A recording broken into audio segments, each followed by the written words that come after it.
Hi, I'm Lloyd Pye. For the past 13 years, I've worked with doctors, geneticists, and other scientific experts trying to solve one of the world's great mysteries. The Starchild skull is an actual bone skull that has virtually nothing in common with a human skull.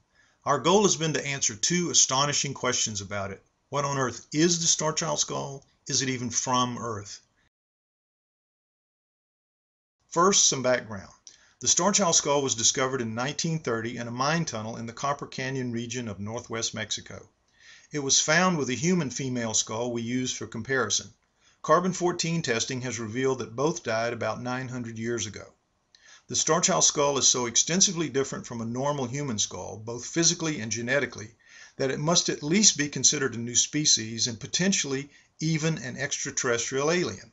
Such a radical challenge to current scientific dogma will surely set mainstream hair on fire.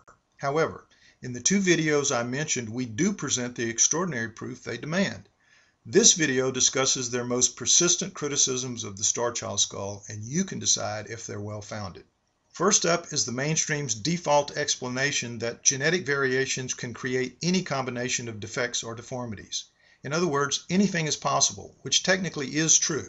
However, what they fail to mention is that extensive genetic variations are always fatal shortly after conception. From partial recoveries of the Starchild's DNA, we already know its genome contains vastly more genetic variations than any human could conceivably survive.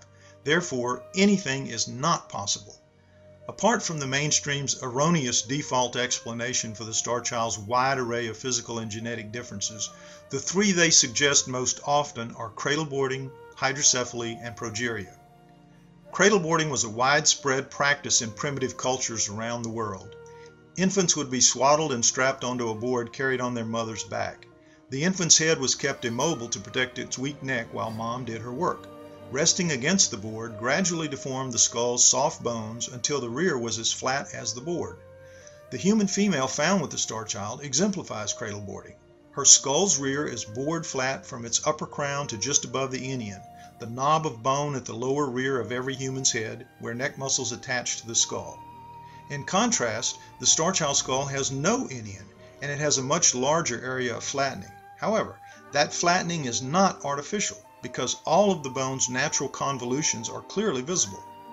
In addition, if the Starchild had ever been cradleboarded, the angle of downward tilt would be so extreme it would choke to death in a matter of minutes, rather than dying as an adult, which it did.